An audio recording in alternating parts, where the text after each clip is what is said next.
Tom, do you feel it was okay to leave school and go to the bank to pull out money and also purchase an airsoft gun? You know you shouldn't pull money out of the bank unless your parents are with you.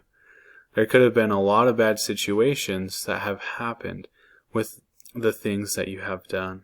First, you yourself could have been hurt or could have hurt someone around you. I understand that you and your friend wanted to have some fun. You should have asked me or an adult, and we could have done that when you are out of school.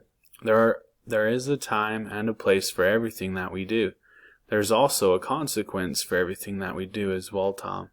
I love you, but because your actions, as you know from past consequences, you have to have another. Tom, we are going to have to take away the guns that you bought and return them.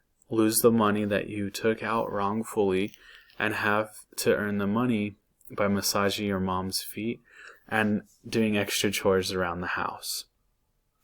In the future, the right thing to do is ask your mom or dad, and we